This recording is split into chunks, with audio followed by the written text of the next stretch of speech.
Bem, na aula passada, nós tínhamos passado pelo pensamento, de forma geral, do Foucault, desenvolvimento do pensamento dele. O curso vai ficar estruturado, então, em 3 grandes partes, acompanhando aí o nosso livro básico.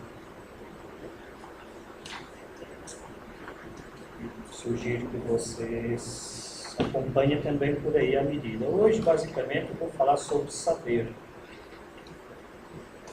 Saber e saber poder.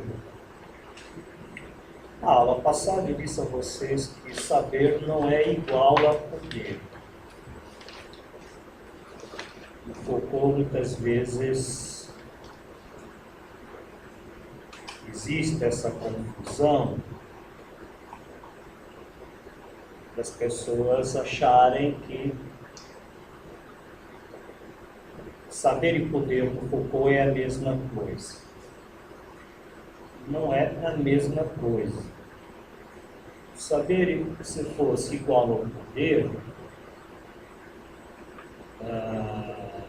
quem tivesse saber não poderia lutar contra ele.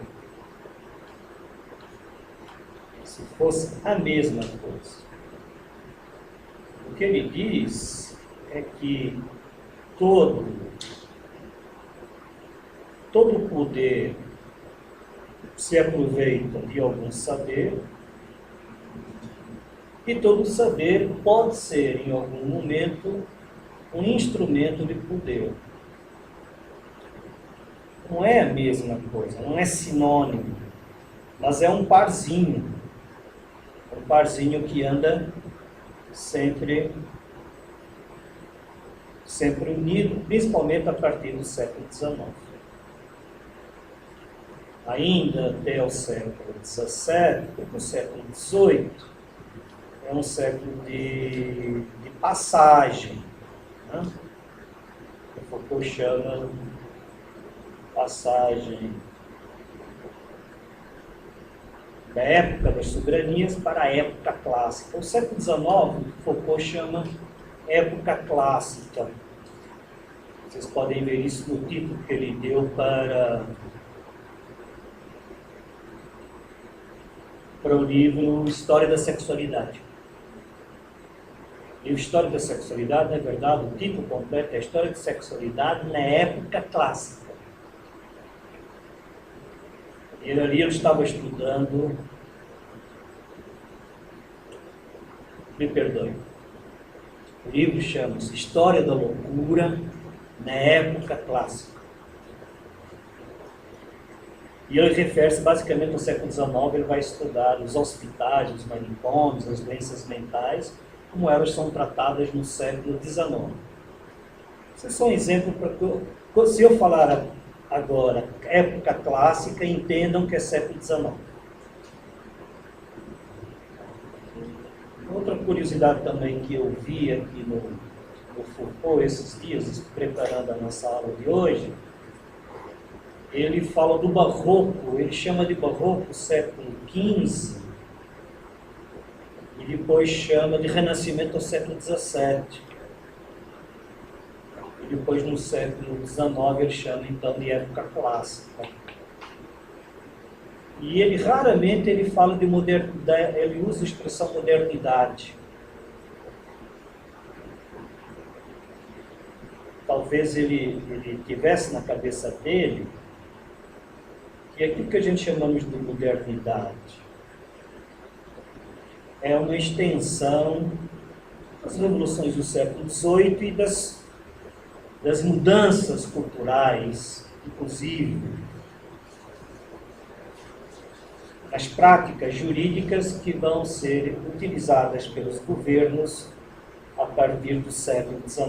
Quer dizer, não existe uma nítida separação para o Foucault daquilo que acontece no século XX em relação àquilo que já estava formulado como políticas governamentais e essa união entre saber e poder, que não é uma coisa que está no século XX, mas é uma coisa que está no século XIX. motivo pelo qual, no século XIX, Foucault localiza uma nova cultura de relacionamentos sociais e políticos, e nós queremos aqui focar a questão jurídica, motivo pelo qual ele joga no século XIX tanta importância e tanto foco dessa ruptura com os séculos anteriores, é porque é só no século XIX que o homem vai aparecer através das ciências humanas e sociais como objeto de estudo para os governos.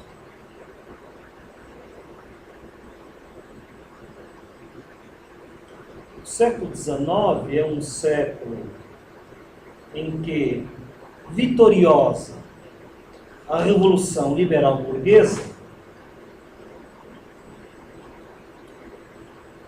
o século XIX precisa consolidar no plano governamental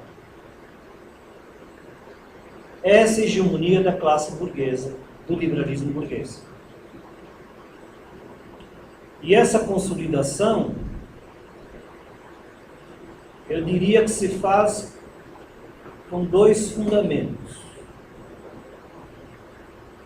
O primeiro fundamento é o fundamento das políticas públicas dos governos.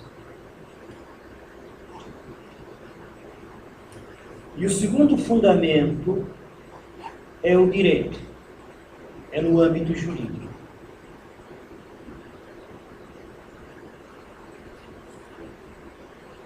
Quer dizer, a burguesia, então, tendo chegado ao poder, tornando-se hegemônica, ela vende e consegue vender universalmente uma ideia. Ô, Fernando, fica à vontade. Boa tarde. É, Cristiane, chegamos, que bom, fico feliz. Estava trabalhando, Cris? Coitada, trouxe o lanche para cá. Depois a Eneida vai ter que editar. Mas tem que dividir esse lanche. Você também estava trabalhando? Não. Só almoçou? Não, comi o lanche. Ainda não foi pegar. Ah, você foi pegar Ela estava ela. sem Sem condição. Ainda bem que é pertinho aqui, não. Pode comer, Cristiane, senão você vai ficar muito fraquinha aí. Eu estava... Sobre a aula passada, existe prova para vocês. Depois a Eneida edita isso aí, tira isso. Bom, esse aqui é vosso. Vocês têm isso lá na internet. Mas eu dou aqui para vocês, não tem problema. O programa e essa folha aqui foi os itens que a gente abordou a semana passada, nós passamos assim, rapidinho, que foi só para mostrar o desenvolvimento. Tem só do programa. Ah, desculpa. Desculpa. O outro você pode pegar na internet, o bloco está lá, e o primeiro bloco está lá. Então, eu não quero ter um sobrando. Qual que você está falando? O de trás. Isso, legal. Ela trouxe. Só tem uma máquina. Eu estou habituado a vê-la todo dia, toda semana. Eu toquei que ela não estava aqui em cima. Tá. E agora a gente está começando a entrar na questão sobre o saber. Nós tínhamos pedido para a gente ler o capítulo 1, Saber e Saber Jurídico, e é isso que eu estou colocando agora.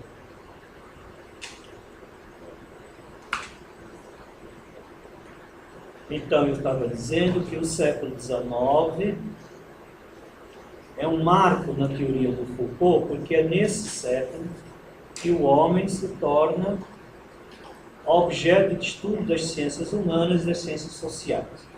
Por quê? Porque a consolidação da hegemonia da classe burguesa vai precisar, no plano político, vai precisar oferecer à sociedade como um todo, à coletividade,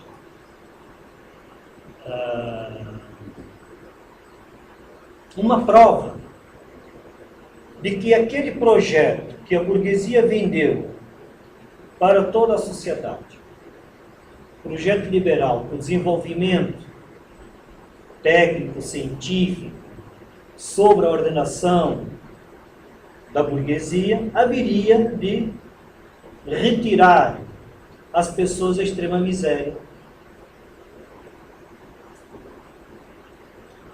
Então eu estava dizendo assim, o grande mérito de uma revolução é quando uma classe ou um grupo de pessoas, não importa, no caso aqui do século XIX é uma classe, nós estamos diante de uma guerra de classes, uma luta de classes, não é para falar de marxismo, entre burguesia e todo o restante da sociedade, os trabalhadores, os burgueses e os burgueses, de um lado, trabalhadores e campesinos, né? Do outro lado.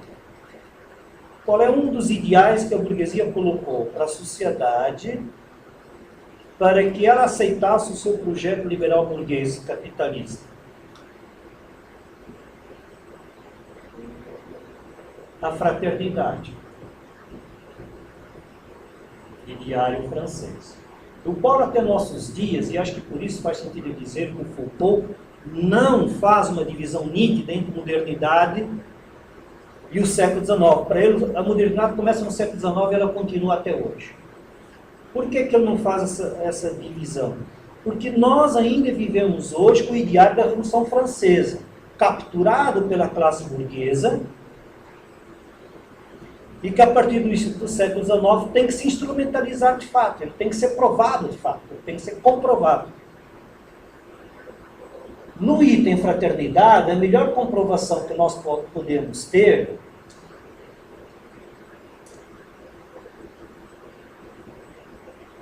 é através das políticas públicas dos governos. O que é ser fraterno para o Estado moderno? Do ponto de vista da governamentalidade, governo das mentalidades das pessoas, o que faz sentido para as pessoas no mundo moderno é que elas tenham acesso aos benefícios que até então era só das elites. E, portanto, obrigam o governo, os governantes, a políticas públicas. Para os governantes poderem instaurar políticas públicas, digamos assim, no eixo da fraternidade e da igualdade, eles precisam ter o homem como objeto de pesquisa e de estudo.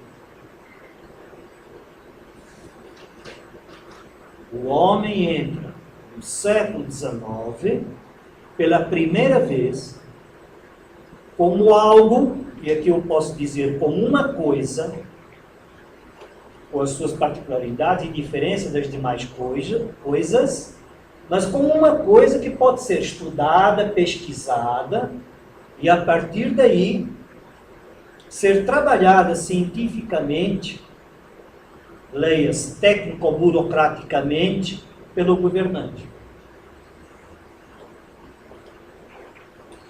E o que o Foucault faz a crítica às ciências sociais, às ciências humanas, no livro As Palavras e as Coisas, e depois na Arqueologia do Saber, principalmente eu diria nas Palavras e as Coisas. Nesse livro, Foucault, um livro que, como eu disse para vocês na aula passada, um livro que até hoje as ciências sociais e humanas não adoram, não veneram. Porque é um livro onde o Foucault denuncia que nessa necessidade dos governos terem que provir para a maioria das pessoas o mínimo existencial, que deve ser feito isto através das políticas públicas, fez com que todas as ciências que estudassem o homem deixassem de o estudar como ser natural, integrado à natureza com conhecimento sobre a natureza, para passar a estudá-lo como mais uma coisa da natureza. É diferente. Uma coisa então, como é que faz o Barroco e o Renascimento? Digamos, então, a partir da Idade Média, não é? Como é que se faz a partir da Idade Média? O que é o Renascimento? O Renascimento é eu, ser humano, vou me entender a mim mesmo e vou entender esse mundo que está em volta para dominar esse mundo. E ainda eu estou, de certa forma, estou integrado a essa natureza. De alguma forma, ainda estou integrado a essa natureza. Integrado quer dizer estoicamente convivendo com ela. Lembra do estoicismo? Né? Romano. Quando o Renascimento começa a colocar a emancipação do homem, faz a emancipação do homem com relação ao poder religioso, resgata talvez a última corrente pré-medieval, que era o estoico, do romano, acredita na sua potencialidade de conhecer tudo em sua volta, e se olha como um ser que precisa ser feliz tendo esse conhecimento do que está em sua volta e se integrando com esses conhecimentos. Quando eu falo ontem, como objeto de pesquisa e estudo, trabalhar com o século XIX, que vai surgir as políticas públicas do Estado, esse estudo do homem é para ter uma margem maior de manipulação sobre o. Exatamente. A ruptura que a tecnologia e a ciência sofrem como produto da Revolução Francesa e a Revolução Industrial no século XVIII é inaugurar um século XIX, onde agora o homem não é o homem que estuda a natureza, mas é o governo que estuda o próprio homem como parte da natureza, mas com os objetivos de consolidar aquelas políticas que o ideário liberal burguês afinal aplicou. Porque uma revolução tão forte como foi a Revolução Burguesa não põe uma classe na hegemonia por longo período só no discurso. Os governos tiveram que ir de encontro àquilo que a classe burguesa tinha prometido. No eixo da fraternidade e da igualdade, as políticas públicas são a comprovação de que o poder de uma classe é capaz de se importar com aqueles que estão no nível abaixo. Para fazer isto, o Foucault vai dizer que os governos passam a estudar o homem como um objeto que tem que ser pesquisado para saber as suas demandas e quais as possibilidades dos governos, do ponto de vista técnico e científico, burocrático, atender a estas demandas de todo mundo, das quais eles não podem fazer. As demandas de todo mundo, sem as quais o governo não pode sustentar a própria classe vencedora de uma nova era, que é a classe liberal burguesa. Daí que a época clássica vai então. Eu não sei se eu posso dizer pela primeira vez, mas no Foucault é muito forte que essa união entre saber e poder, união, não é igualdade, né? Como eu falei há pouco.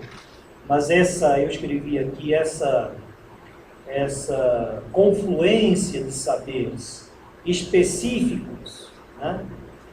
E a necessidade de instituições que estão espalhadas no corpo social vão fazer este papel de atender às políticas públicas necessárias para passar aí pelo menos a ideia de que existe um governo republicano interessado em todos?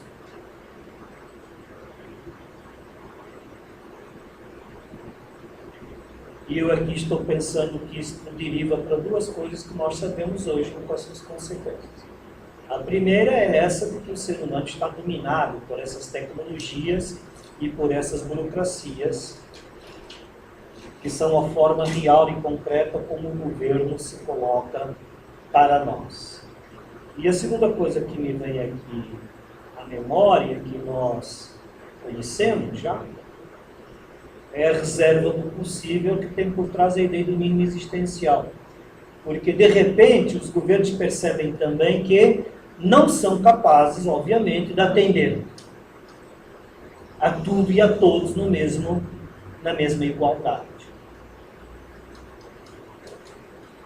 E aí começam a aparecer teorias, inclusive propostas práticas, ajudadas pelas ciências humanas, e daí a crítica do Foucault ao saber específico das ciências sociais, que em vez de continuarem, por exemplo, filosofia, em vez de continuarem querendo entender o homem na sua existência, agora são instrumentalizadas pelo governo para não entender o homem na sua existência, mas para administrar logisticamente a melhor forma de conduzir estes indivíduos dentro da sua existência. Não é o homem e a sua existência que interessa. É a existência do homem que interessa, enquanto formas técnicas de fazer com que ele possa não provocar grandes revoluções contra a classe burguesa, contra o liberalismo, e ao mesmo tempo uma sacada aqui do Foucault e de outros autores depois dele, é que o governo não governa mais para as pessoas. Modernicamente, o governo não governa para as pessoas. As políticas públicas são apenas instrumentos de dominação subliminar. Nós acreditamos que os governos estão governando para nós com as políticas públicas, mas o fato é que nós estamos, enquanto objetos, enquanto coisas, nós estamos cada vez mais sujeitados, anestesiados. Qualquer mínimo existencial para nós passa despercebido, que na verdade seríamos artifícios do próprio poder. O poder não governa para nós, o poder governa para ele mesmo. Os estados modernos estão preocupados com a sua autossobrevivência enquanto entidades, mais do que fazer políticas para nós. O problema é que eles não podem governar, digamos assim, para as coisas inanimadas.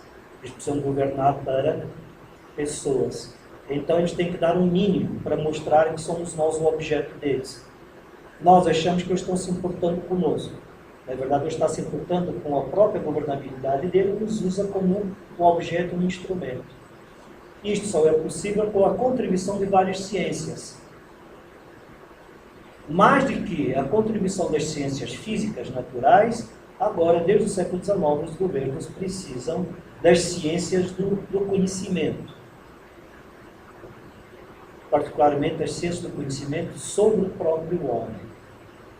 Portanto, temos aí a filosofia, a sociologia, a antropologia.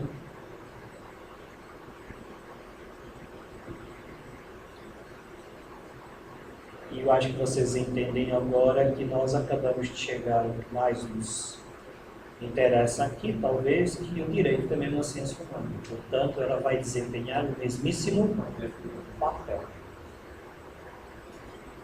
Esses projetos de Bolsa Família, etc., é mais um meio de você manter o povo de só governo, é isso? Quer dizer, você está treinando cada vez mais uma massa de votantes, né? Sim. Não sabe. Acho que sim, só vamos entender que o governo de forma genérica, a governamentalidade. Porque você perceba, quando o indivíduo, o homem, passa a ser o objeto de estudo da pesquisa, você só pode agir sobre ele de duas formas, ou fisicamente ou espiritualmente. Agir sobre o homem fisicamente é, por exemplo, no plano jurídico, torturá-lo e matá-lo. Daí que até o século XVIII e XIX, final do século XVIII e XIX, a pena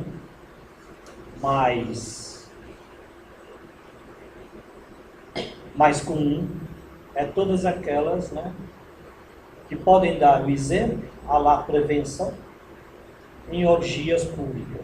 São verdadeiras orgias, são os dados históricos que se vê, as festas que se faziam para se torturar e matar pessoas em praça pública.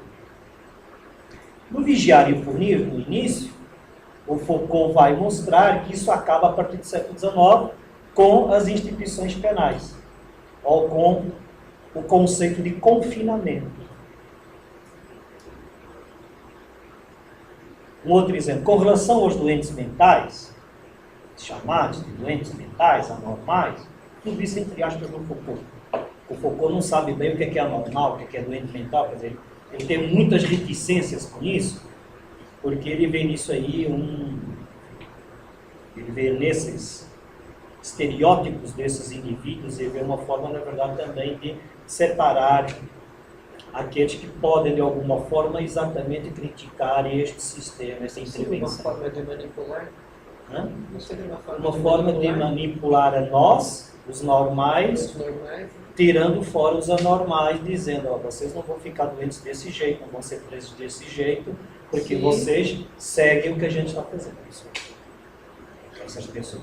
E o Foucault fala o seguinte, na História da Loucura, ele diz o seguinte, até o século XIX, os doentes mentais andavam nas ruas de um lado para o outro. É só com o advento da ideia de confinamento é que você começa a colocar dentro de hospícios os doentes mentais, das prisões os apenados, as casas de correção para os menores, para as crianças, e outros, e por aí afora. E no Vigiar e Punir, relativamente às penas, a questão jurídica, a questão dos delitos, ele vai dizer o seguinte, quer dizer, não era mais compatível com a ideologia liberal burguesa de liberdade e de fraternidade que você matasse. Então, o cessar da pena de morte, onde ele vira uma instituição de direito humano, tem por trás um interesse. Primeiro, o interesse de não criar paradoxos dentro da política geral dos governos em relação ao ideário de igualdade, liberdade e fraternidade. Fica difícil você discutir, né, no plano das ideias, um lugar que tenha pena de morte e você falar de igualdade e fraternidade. Você consegue, mas você tem que fazer um esforço de conversão, de transformação do sentido destas palavras que o senso comum dificilmente entenderia. Os letrados podem até entender uma conversão de liberdade e de fraternidade e conseguir converter isto em pena de morte e discutir que existe uma fraternidade e uma liberdade na pena de morte. Mas não é as pessoas comuns que conseguiriam fazê-lo. Países com mais instrução eu digo mais, né, instrução formal, aceitam pena de morte. Como hipótese, como é que isso é legal? Mas pelo que eu... Talvez, então eu retiro. Talvez na França a pena de morte jamais possa ser admitida. Não só porque ela foi o berço da Revolução e por uma vez por todas acabou com a prepotência de um soberano único que dizia que morria e quem não morria. E as prisões que existiam até aquele momento eram prisões assim, pré-morte. Dali era para a morte. Podia apodrecer na prisão, mas isso também era a demonstração de que o rei e os seus amigos, né, é que tinham a influência para dizer quem sai e quem vai permanecer. Quem permanece, não querem matar por algum motivo, ou simplesmente o cara é esquecido. Nem lembro mais, o cara apodrecia lá, esquecido. É óbvio que na França falar de pena de morte seria, no ideário do povo, era voltar para aquele tempo do regime absolutista, autoritário. Daí o Foucault dizer o quanto na França é adiantado, e foi adiantado o sistema penal, o sistema penitenciário. Aí eu fico pensando, bem, você vai nos Estados Unidos, isso é uma coisa que ocorreu agora, estou falando pensando. Você tem pena de morte em alguns estados, né? Com certeza, o índice de analfabetismo nesses estados, ou digamos assim, o índice de senso comum nesses estados deve ser muito menor. Porque o homem comum, ele deveria, talvez, sentir que ser apenado à morte é uma forma de o discriminar bastante em relação aos outros. E até porque a população carcerária é normalmente de pessoas mais humildes do que pessoas mais letradas, até porque tem acesso maior aos recursos, né, que a própria justiça lhe dá. Não sei. O que eu quis mostrar foi que na França, com certeza, devido à própria história francesa, era extremamente difícil, num povo que tem uma concepção de cidadania muito forte, né, você permanecer com os hábitos que existiam anteriormente. Então a clausura, a prisão, não é, no caso dos países que têm impregnado mais a questão da Revolução Francesa, da emancipação da ditadura dos monarcas, talvez seja mais difícil pensar em pena de morte. Pelo sentido que o ideário é de igualdade, liberdade e fraternidade.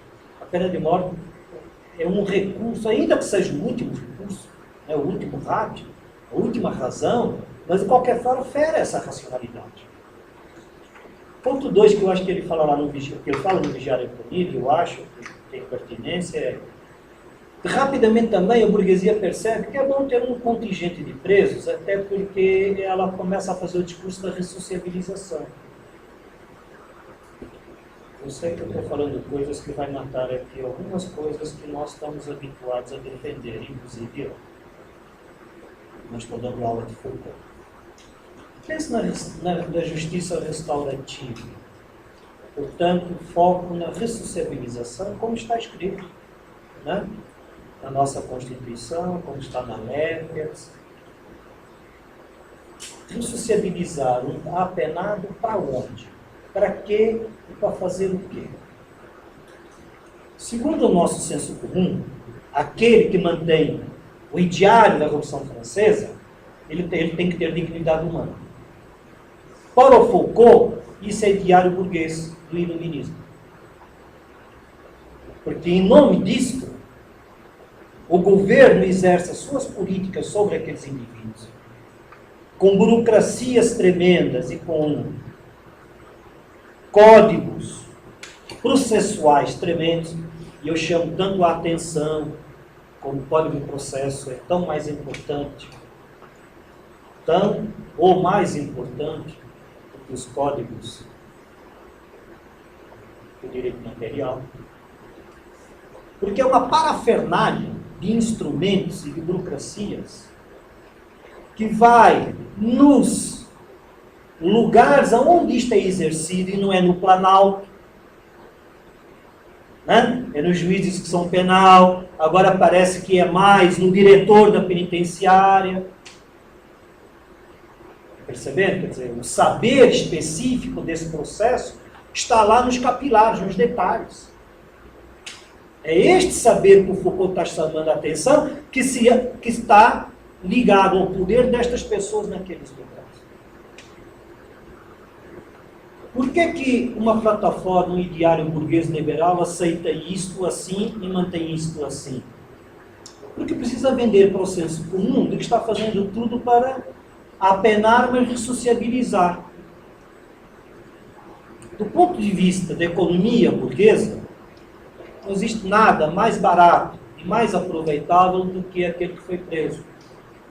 Porque ele vai sair ganhando menos, trabalhando mais e ainda vai consumir. Uma mão de obra ótima. Está lá no início do Vigiário Público. Ele fala da burguesia.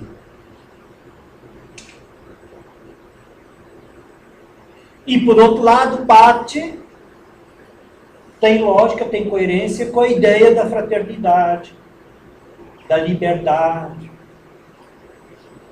Não sei se vocês entendem. Quer dizer, o que os governos, a partir do século XIX, conseguiram fazer foi estudar de tal forma a mentalidade humana,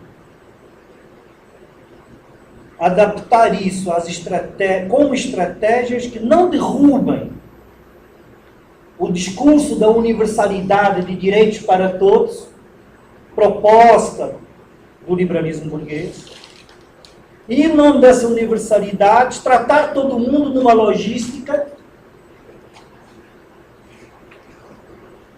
que obriga aos controles em todas as esferas da sociedade. E que nós não percebemos porque estamos impregnados desse humanismo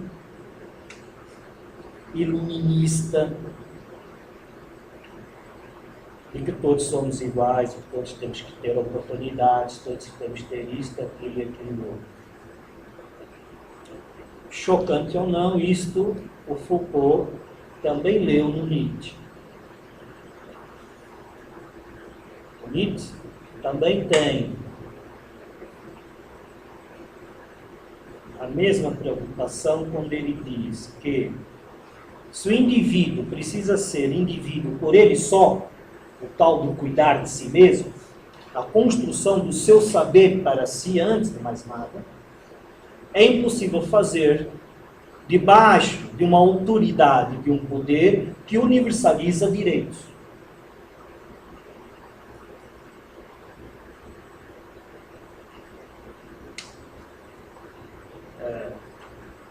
Fere demais, não? Agora, vocês me entenderam o que eu quis dizer? Eu vou trocar isso por uma pergunta e vou dar uma fuga para esse problema. Mas eu vou fazer uma pergunta. Quem de nós aqui estaria disposto? Quem de nós estaria disposto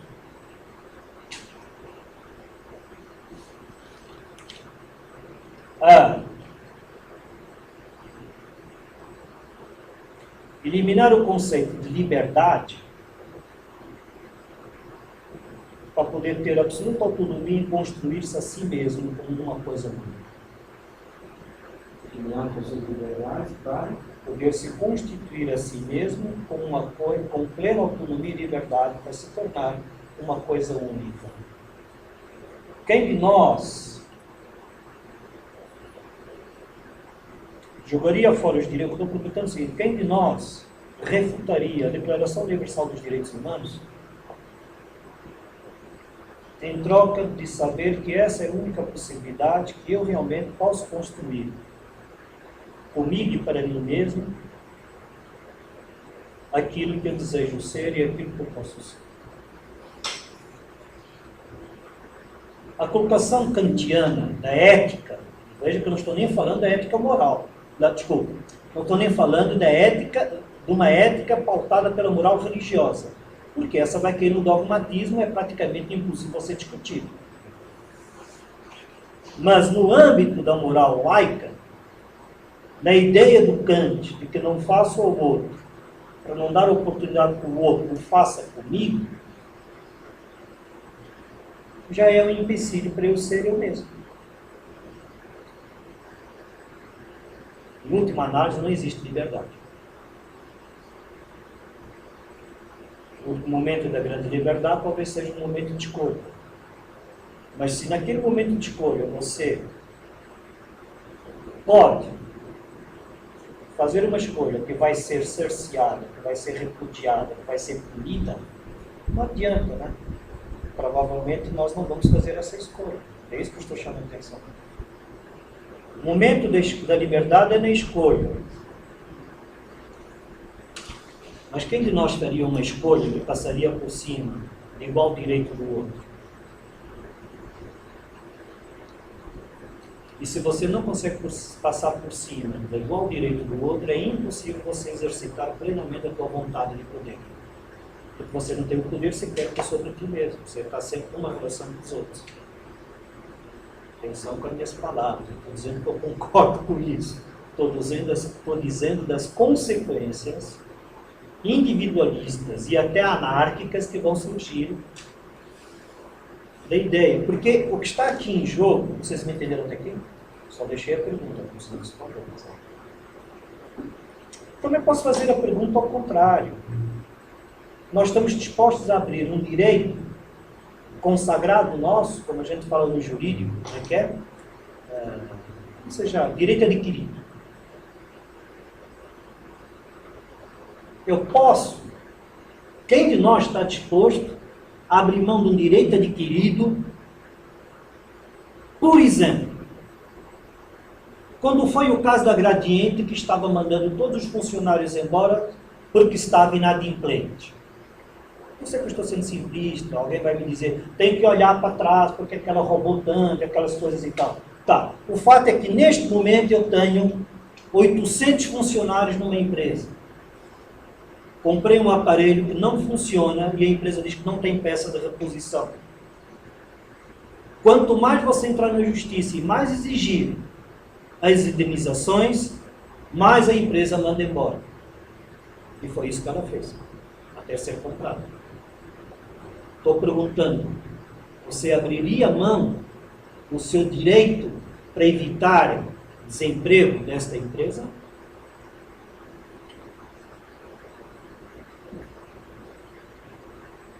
As pessoas na sociedade abriram mão disso? O Nietzsche diria, não tem porquê. É a vontade de potência, se elas ficarem abrindo, daqui a pouco elas não são mais nada em nome do coletivo. Tese aristotélica. Por isso que eles ponderam Aristóteles. Eu sou um dos que apregou mais para vocês o bem comum. Todo mundo sabe disso. Mas o fato é que nós temos aqui um probleminha. Do ponto de vista do eu, do individual, mesmo os direitos humanos que nós consagramos como forma, o que eu quero chamar a atenção é o seguinte, eu não quero que ninguém pare de defender direitos humanos. O que eu quero que os senhores percebam é que tem momentos em que eles têm que ser usados como arma contra aquela tecnoburocracia do Estado que usa isso, inclusive, dentro das nossas cabeças e de nossos corações para nos governar do jeito que acha que deve fazer. Porque nós não estamos dispostos a discutir isto e a refutar isto. Uma coisa é eu abrir mão de algo que me é de direito por vontade explícita minha. A outra coisa é eu não perceber que estou abrindo de direitos em nome de direitos de outros, que na verdade o governo está usando para me solapar os meus. E para nos uniformizar todos com uma mesma coisa, e assim a gente seguir dentro dessa logística que nos colocou como objeto de estudo do próprio governo. E vocês percebem que não é possível fazer isso também sem legalidade.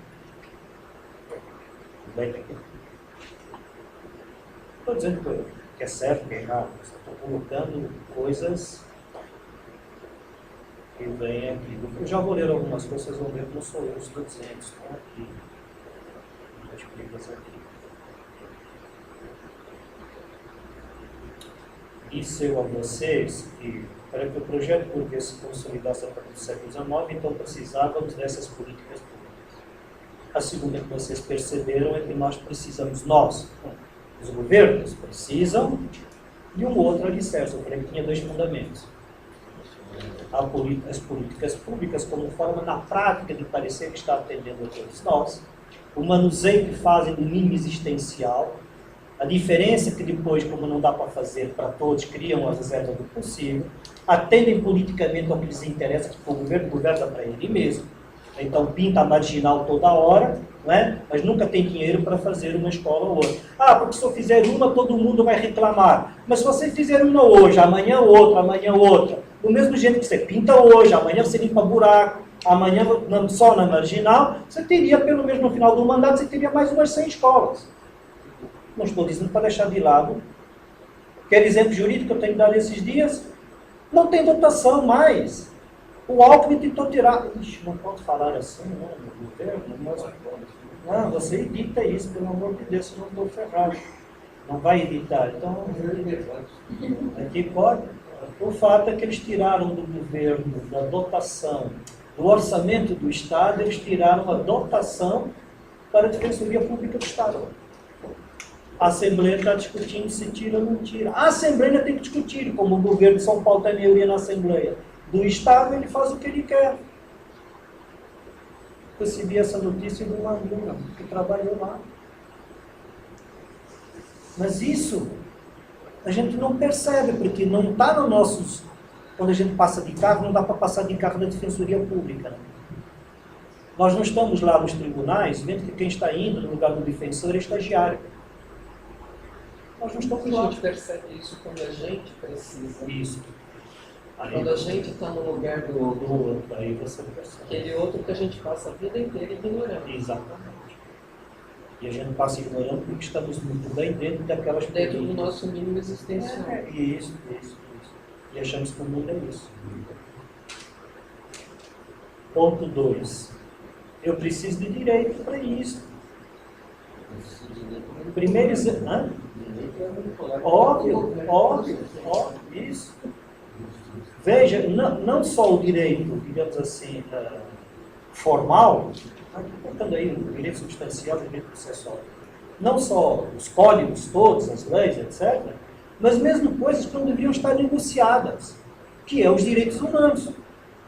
Então, eu acho que o Foucault, e mesmo o Nietzsche antes dele, eu acho que eles não estavam dizendo que são contra os direitos humanos. Eles estão mostrando o quanto os direitos humanos viram uma falácia. Porque, inclusive, são contratuados. Eles fazem parte do contrato social. Em nome do contrato social, até os direitos humanos viram positivados. Uma vez positivados, viram instrumento dessas políticas públicas que vão vamos nos equalizar todos. Achamos que estamos todos sendo tratados no mesmo patamar, mas não é verdade. O Estado usa isso apenas para vender as ideias. Fala isso, né? Desculpa, fala. Quando ele fala, portanto, diferente se for o direito, não se distingue dos demais conceitos, como aquele poder de justiça, mas também o poder de justiça adequado. Isso, na contracapa aí, na orelha. Eu lembrei que você disse. Mas para vocês não verem, vamos ver se vocês concordam com o que eu falei, o que, é que vocês acham, pensam. Eu vou ler aqui um trecho que eu tirei, onde ele fala de direitos humanos. Na verdade é uma entrevista, o texto chama-se Verdade, Poder e Si Mesmo, em 1988, e ele diz assim: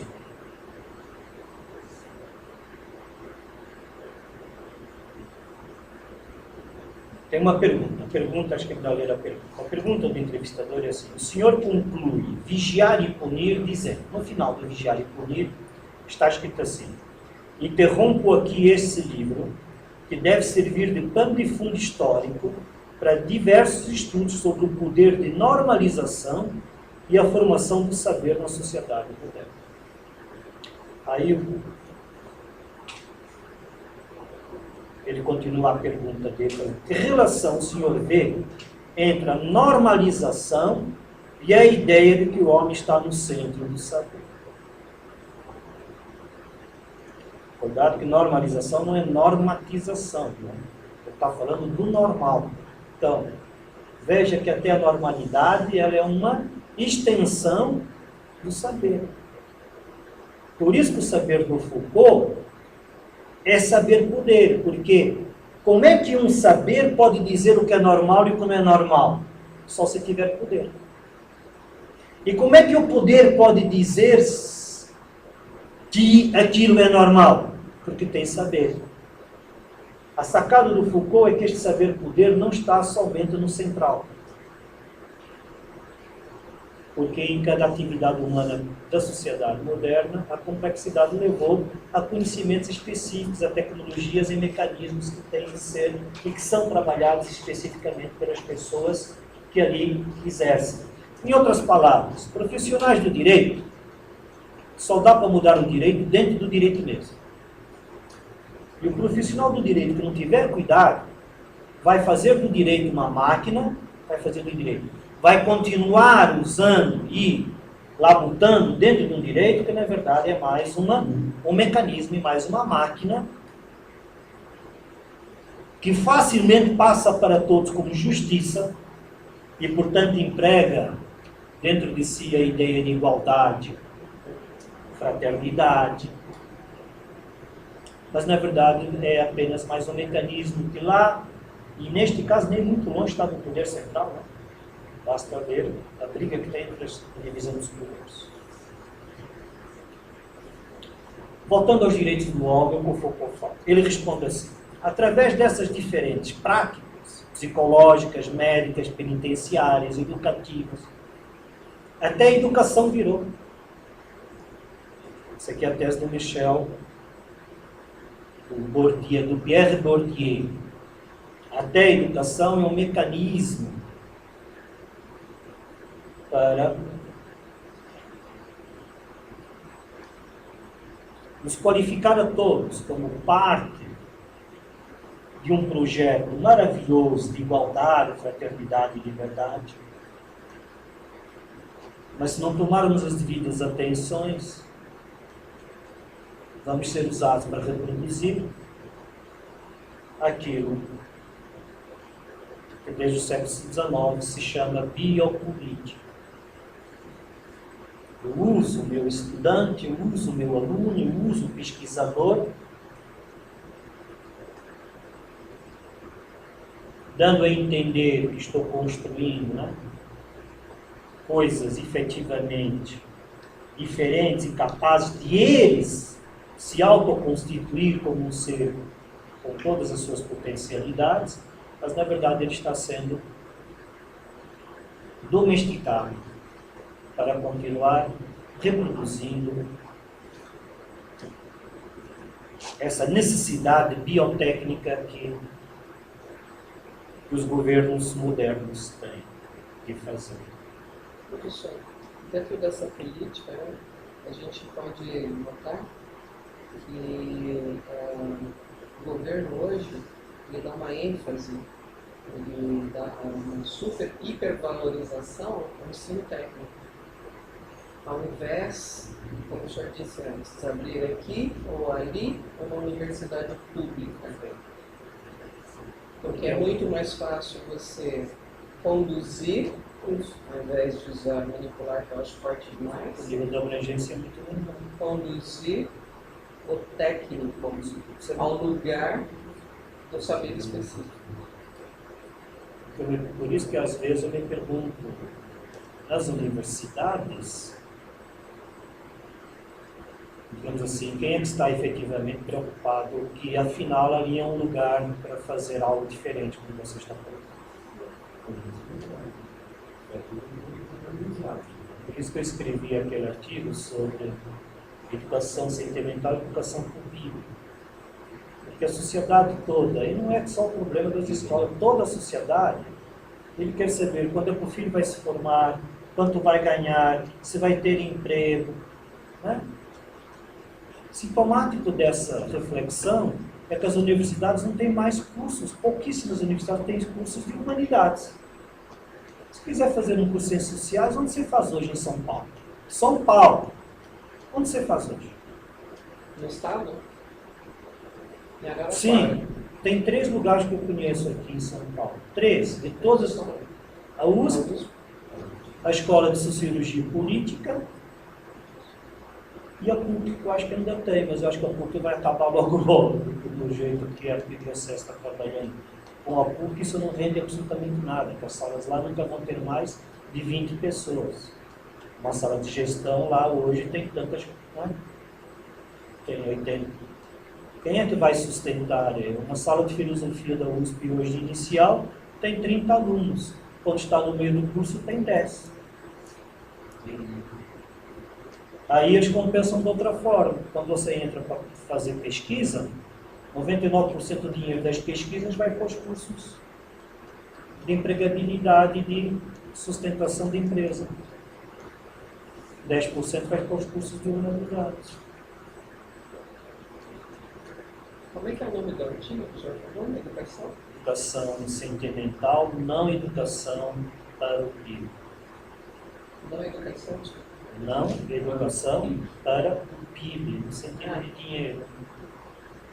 Está lá no blog, também está no jornal, mas vocês podem acessar pelo blog. Você discutiu isso sobre a educação? Discutir com vocês. Deixa eu ler só sobre os direitos humanos para a gente, talvez, fazer um intervalo. Através destas diferenças práticas, então, a psicologia, a medicina, penitenciária, educação, formou-se uma certa ideia, um modelo de humanidade. E essa ideia do homem tornou-se atualmente normativa, evidente, e é tomada como universal. Ora, é possível que o humanismo não seja universal, mas correlativo a uma situação particular. O que chamamos de humanismo foi utilizado pelos marxistas, pelos liberais, ou seja, burgueses, pelos nazistas e pelos católicos. Todos se dizem humanos. Humanos que todos se dizem defensores da humanidade. Isso não significa que devamos rejeitar o que chamamos de direitos do homem e da liberdade. Está dizendo, eu não estou contra a ideia de direitos do homem e da liberdade. O que eu estou contra é a apropriação que os governos e as ideologias fazem desse conceito.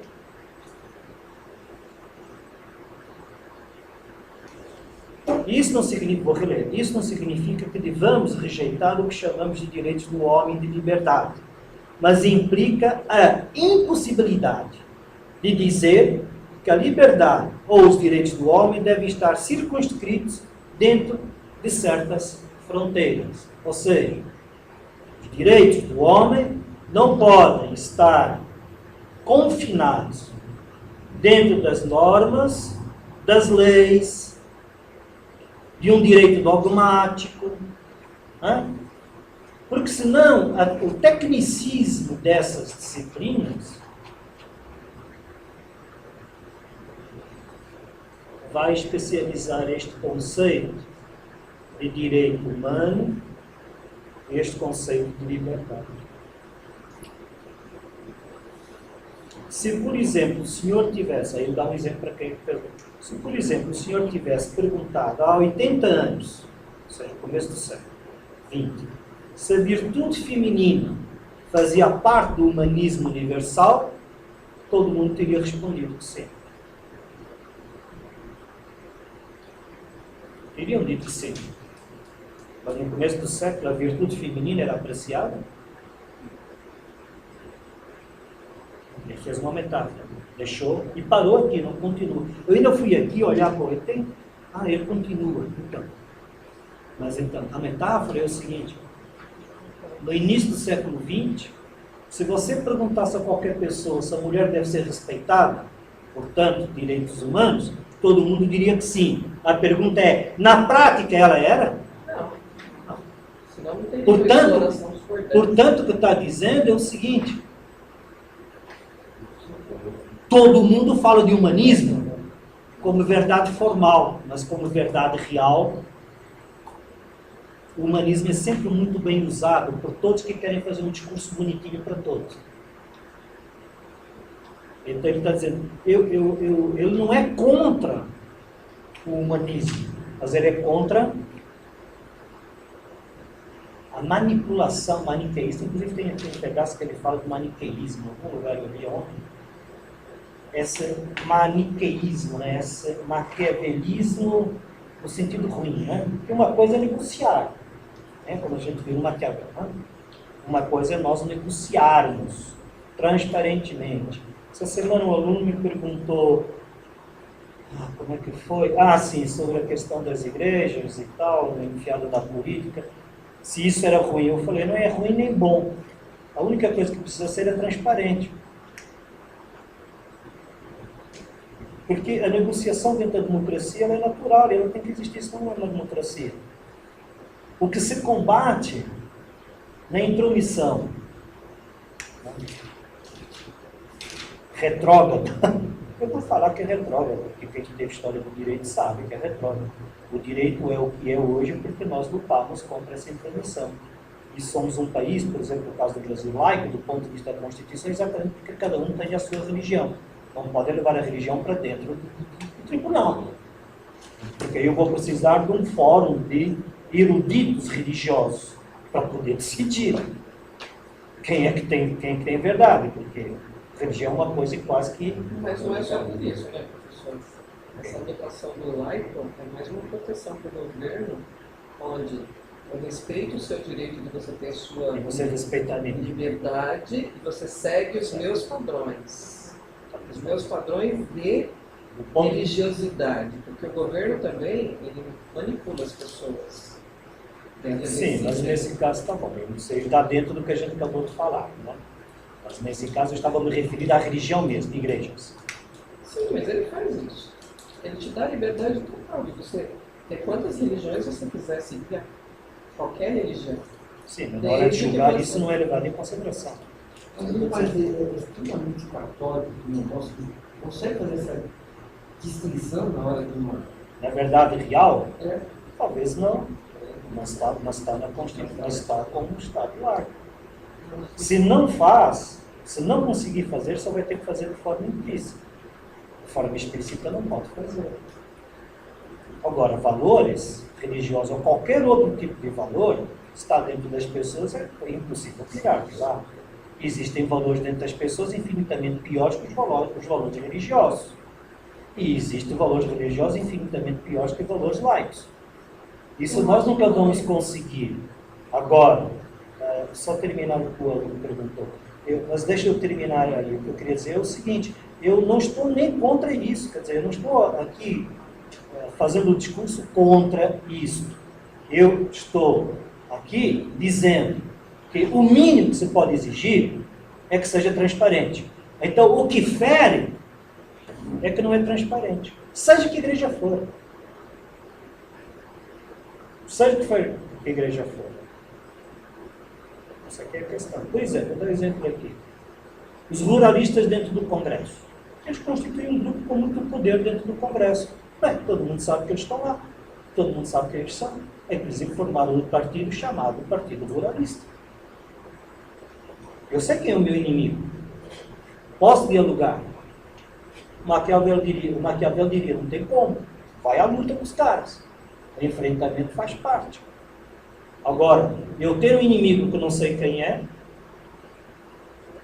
você tem toda a razão. Mas o maior inimigo que nós temos hoje é o próprio governo, como entidade. Sim. Mas então não custa nada. Se você quer combater esse que não nos dá a conhecer e nos manipula, então use manipulação contra. Então parece que esse sentido, você usar estratégias que não é estratégias laicas, né? Estratégias que sejam aferidas direta e compreensivelmente pela sociedade. O candidato, neste caso do nosso exemplo, que ele se coloque como defensor de determinadas coisas, que isso esteja absolutamente claro e que depois as pessoas votem ou não votem. É isso só. Entre isto e um governo ou o Estado tecnocrático que está nos trabalhando, né? Esses saberes poder se aproveitando disso sem se dar a conhecer, óbvio que é infinitamente pior. Mas eu não posso. Acho que lutar contra isso, eu não deveria, não sei, bem, vocês podem pensar.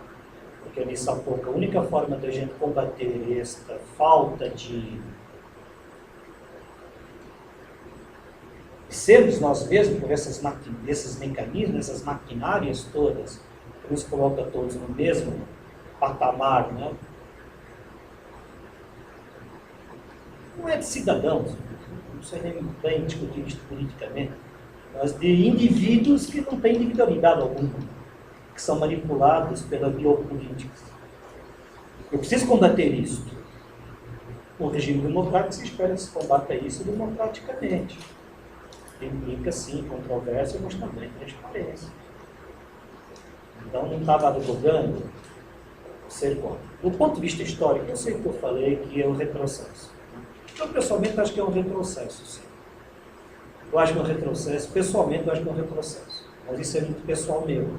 Mas eu acho um retrocesso porque a história do direito, no caso específico do direito, a história nossa é a luta do laico contra o religioso, sempre foi. E dessas lutas é que nós avançamos. Isto não significa que a religiosidade não esteja nas pessoas, nem que a religiosidade não possa estar naqueles que vão fazer leis, uma vez dentro do jogo transparente e democrático. Agora, o que eu estava dizendo é assim, o direito formal, verdade formal, jurídico, nos países que não são fundamentalistas religiosos, senão não viverá um país fundamentalista religioso. Lembre-se que os países fundamentalistas religiosos não significa necessariamente que tem apenas uma religião no poder. Significa que a luta não é entre opiniões, mas entre visões bíblicas, ou entre visões religiosas de livros sagrados.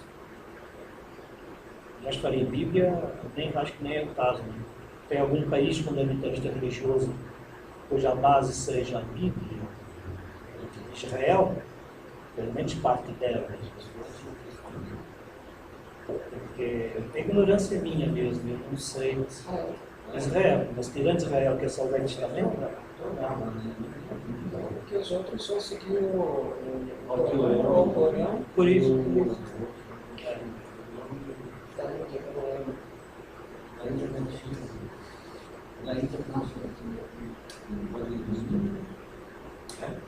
Não sei se é INPC, se é mesmo.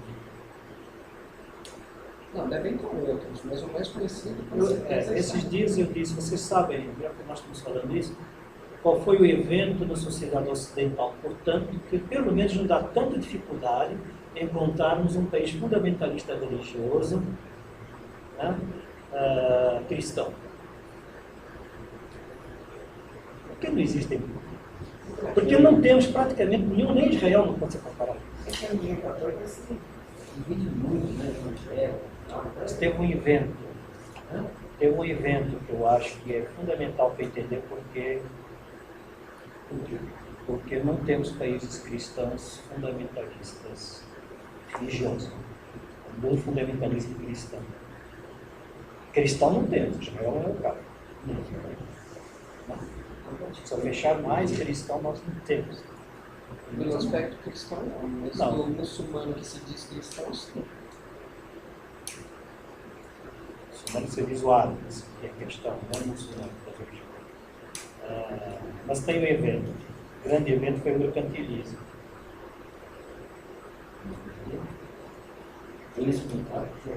E aí o que a gente poderia aqui, não largando Foucault,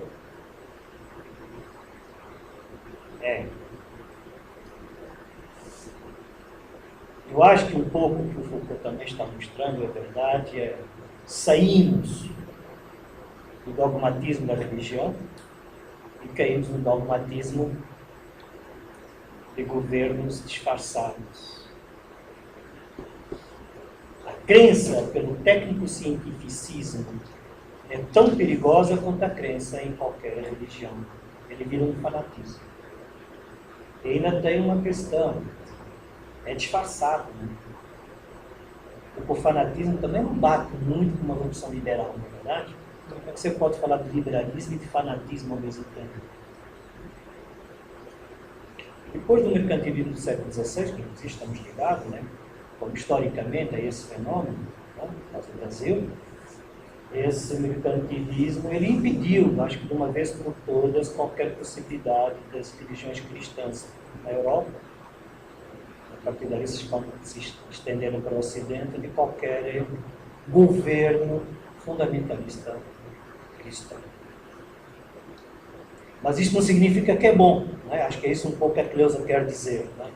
Tá bom, o senhor está dizendo que não tem religião, o senhor está defendendo que não deveria ter a religião, como eu estou falando, eu não estou outra religião das pessoas, quer dizer, que não deveria ter plano jurídico, um âmbito jurídico, isso impregnado, me parece, à volta de uma luta que deve ter sido superada. Mas, com certeza, o Foucault está dizendo, tá bom, isso é legal, só que tem um problema, caímos no outro, né? Pulamos da frigideira e caímos no fogo.